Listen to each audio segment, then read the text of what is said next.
Well, this is awkward, ain't it? It's been 4 straight losses for Man City. Yep, that's right. 4 games without any positive results for them in all competitions. This is the first time this has happened for Pep Guardiola in his entire managerial career. Makes it all a bit more suspicious when you remember it's been exactly 4 games since a certain man sticking to the plan has been sacked. Maybe he did stick to the plan after all, eh? But in all seriousness, I do think they're going to bounce back. You bounce back. Yeah. And bounce back immediately. Bounce back. You can bounce back. People bounce back. Oh shit. It might really be him. Damn.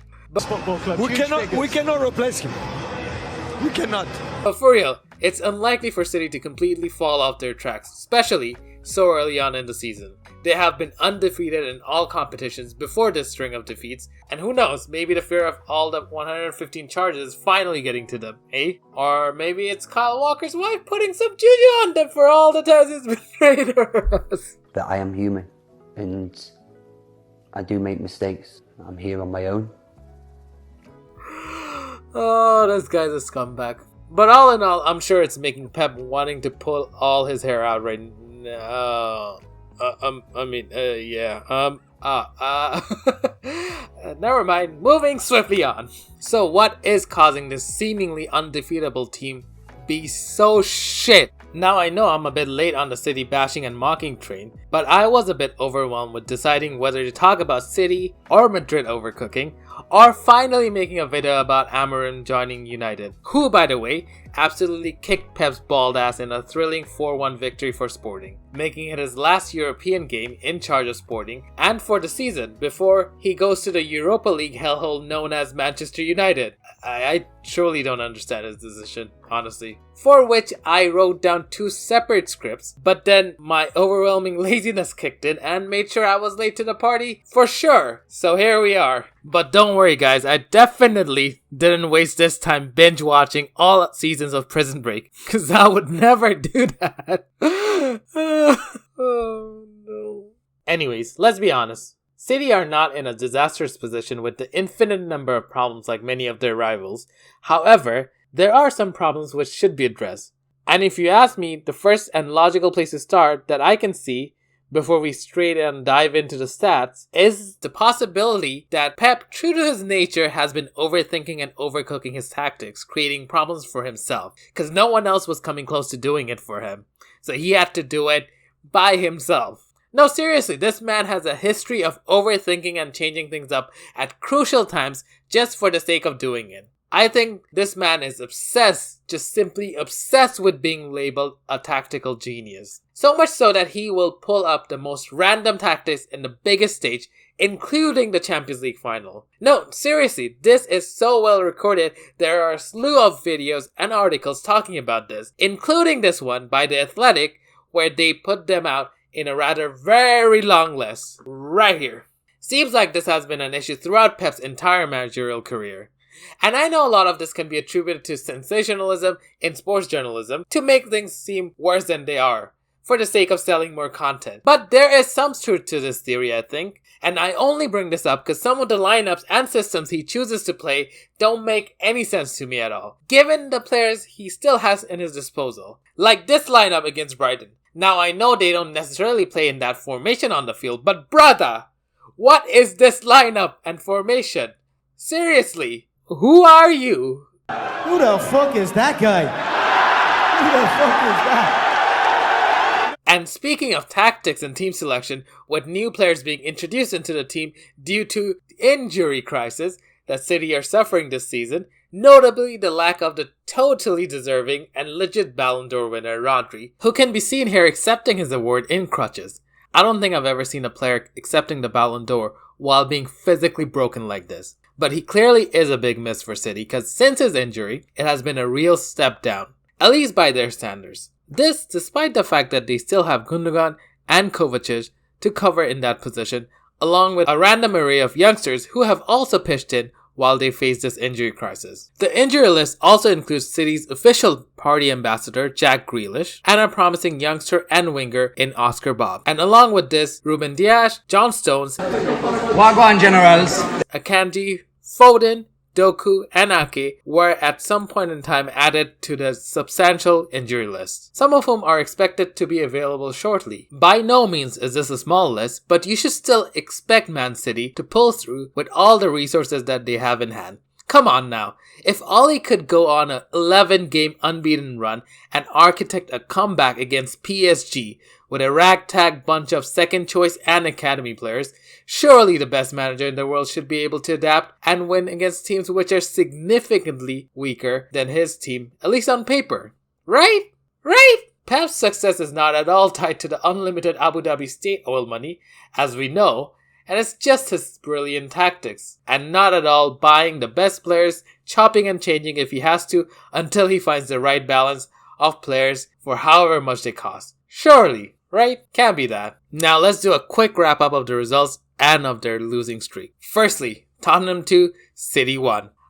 The perpetual Pep traumatizers, who he has a rather poor record against compared to his usual standards as a City boss. With 8 losses against Spurs in the league, with only 3 wins and 5 losses when playing away at the Tottenham Stadium, it's clear to see that this is the bogey team for City, and they always have a tough time scoring and winning against them. In fact, there's probably only one man who can bitch slap Pep harder. Yep, you guessed it, it's old PE teacher himself, Ole Gunnar Solskjaer, who in his 8 games against City has managed to win 4 times and draw once against Pep. A slight edge, but it still means Ole's supremacy over Pep. Every little counts here, my friends. Anyways, enough glazing now. Back to the game.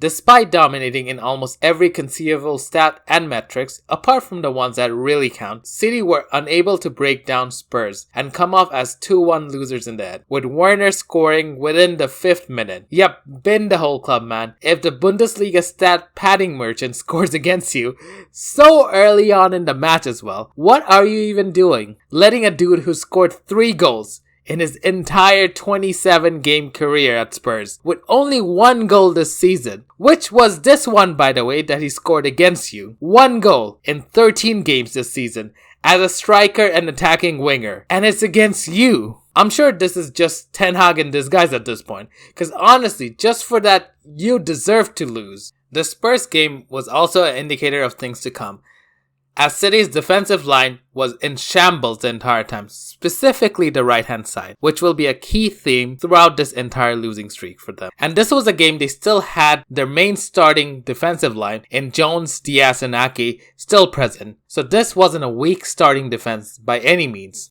Another away game and another loss for Pep and his boys. But this time, it's game week 10 in the Premier League. And this time, it's against the Cherries, who should have been a strong underdog against Pep. And yet, they failed and won it with yet another early goal, this time from Semenyo in the 9th minute. And again, it's the same story with City, dominating most of the stats apart from the ones that truly matter. The Cherries had more shots on goal, more big chances created, and of course a higher XG of 2.04 compared to City's 1.56. Well, I guess for all the XG nerds out there, you can sleep well knowing XG got this right this time. Spot on. This win for the Cherries is much more significant when you consider before the start of this game, City had not lost to Bournemouth in their last 15 encounters, winning each of them and had scored 12 goals in the previous 5 games alone. This match also allowed Haaland to unleash his inner La Caca in full flight. La Caca!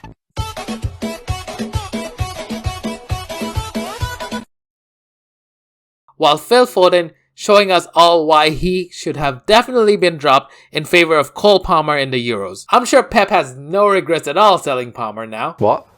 It is also key to note, in this match, barring the absence of Rodri and De Bruyne being on the bench, City were pretty much a full-strength team. Yes, Diaz and Stone were unavailable to start, but Akanji and former Bournemouth boy Ake ain't exactly dumpster finds, are they? With both being first choice at various points in their City careers, and City also being champion the previous season, with De Bruyne being injured for a chunk of the game, means they are able to function at full force without him being present. So I guess the only miss here would be Rodri, which did show as there were many defensive frailties in the game from City, specifically in the midfield. And so I don't think for this match Pep can play the injury card, because look at the players he still had on the pitch and the bench. There wasn't much excuse for City in my opinion, but yet again we see the right hand side was the weak point, as we can see from the first goal with Foden letting his man go and not closing him down, and afterwards, right on the start of the second half, Bournemouth attacked City on the right hand side straight from kickoff. And guess where the attack for the second goal started? I'll let you have a go. Bournemouth looked threatening every time they went on the attack, and City's defense honestly looked to crumble every single time. They were honestly worse than Lindelof and Maguire under Rangnick. If anything, Bournemouth should have at least scored a third, with Tavernier hitting the post after selling Guardiola a dream. Who, by the way, was a scorer of City's goal coming in clutch again, but still wasn't enough to overthrow Bournemouth's lead as they went on to beat the Citizens 2-1, which would be City's first Premier League defeat in 2024. We must mention that this game also saw the return of the pace merchant and serial philanderer Kyle Walker, who kept his record of being defensively unaware and out of position. Sporting 4, City 1. Can I count this as a derby win against City with Amorim being the manager of United now? No? Okay, fine. This would be another away defeat for City. 3 in a row. But this time it's in the Champions League. The new league format Champions League, I must say. Yep, Pep is really covering all the competition in his immaculate defeat run. Yet again, City dominated possession and even got a very early goal through Foden in the 4th minute, with a rather comical lapse in judgment from the Sporting midfield and backline, who let Foden pick the ball right off Morita and slot it in home to give City the lead. But who cares? Every single chance Sporting got, they made sure to punish City. 9 shots, 6 on target, with 4 resulting in goal, with of course 2 penalties from Gyökeres, who managed to score a UCL hat-trick in Amorim's last Champions League game, for a while at least. Speaking of Gyökeres, this brother is the hot new striker on the block, with the hardest TikTok edits currently going around. Even his own club has gotten in on the action. Yes, the footage you're seeing right now, this one, was actually filmed and published by Sporting themselves. Not some fan edit, not some commercial shoot. This was Sporting. The hype is real with this one. And he really showed up Haaland, who continued doing his best impression of Lukaku.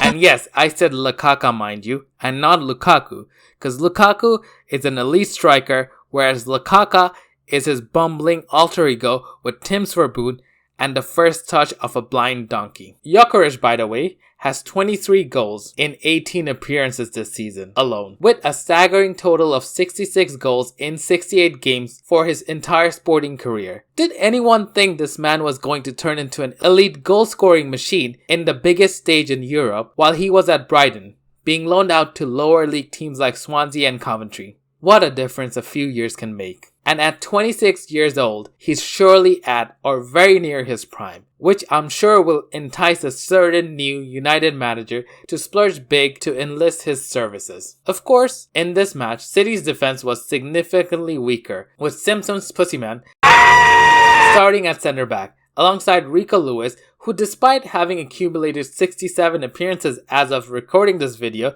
is still only 19 years old. So a rather young right side of defense. I think you can see where this is going.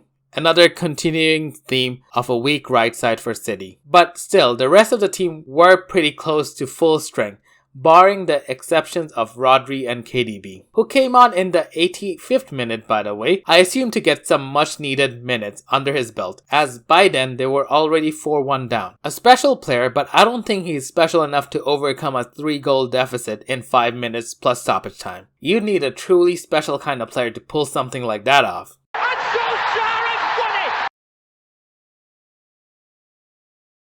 At the end of the day, this would be Amorim's parting gift to Sporting fans, and a last chance for the fans and the players to show their appreciation for him, being his last European game in charge of the Portuguese champions before he gets relegated straight to the Europa League hell with Manchester United. Who needs Gyökeres when you can have Xerxes and Højlund, am I right? Speaking of Victor Gyökeres, it's now time for City to face his former team, the mighty Brighton and Hove Albion. Yet again, it's another away game for City, and you guessed it, another away defeat. And yet again, City, like usual, dominated most of the stats, but was a little bit closer this time around, with 60% possession and 15 shots compared to Brighton's 10, of which 6 of them were on target compared to the 4 by Brighton. It was on paper at least more competitive. In some ways at least. I don't know, maybe I'm just trying to look for some silver linings for them. Before the game even started, I was a bit confused because this was the starting lineup and formation that was given for City. Does anyone understand this formation? Now I know in practice during play it's more like a 4-3-3, but like what is happening in this graphic? So what? Guardiola, Walker, who's back again in the team, is playing as a 3-man centre back with Pussyman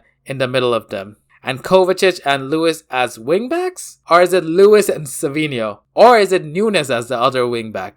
I don't know. Again, I understand in practice this formation doesn't mean anything, but I still found it quite amusing. It's like Pep is panicking after losing 3 games in a row and trying something crazy. That mad bald man. This was a Brighton team who City's current title rivals Liverpool beat twice in a row, only the week prior to this game.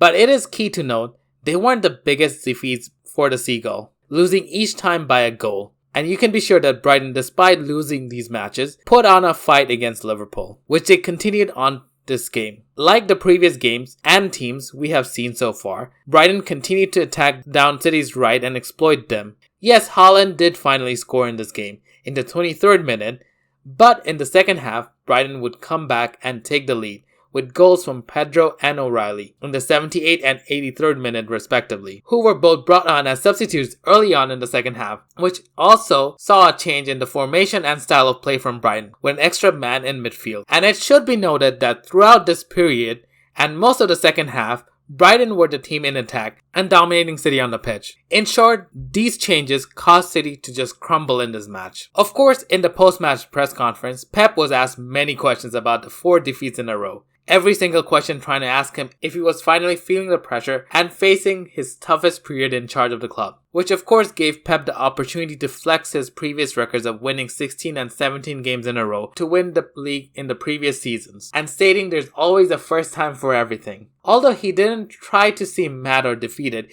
you could still tell that this man was super annoyed. He did a lot of waffling to basically say it's his first time and it is what it is. When asked whether his team can get back to the 16-game winning form that he had previously mentioned, this was his reaction. Are you serious? Right now I have to try to win one. Then we'll see what happens next. I'm sure Pep and his big, beautiful bald head will bounce back, unlike Erik, with a few of the players looking to return back into action. And if not, the rest of us can finally enjoy seeing him embrace his full bald fraud potential. Cause there's a new bald sheriff in town. Pep. I don't know, man. You've been seeming sus lately. It's almost like we have an imposter among us. I saw that you wanted... Don't lie to me, Pep. You sussy baka. Da kan dere slutte å prate så mye, da blir det ikke noe løye. Prat heller om verdenskrise, jeg synes det er mye viktige gutter. Jeg er lyng og alle vet det, jeg er han så du kan se på TV, så til og med bra ut når jeg spiser. Jeg synes det er mye riktigere. Fjøgo, jo!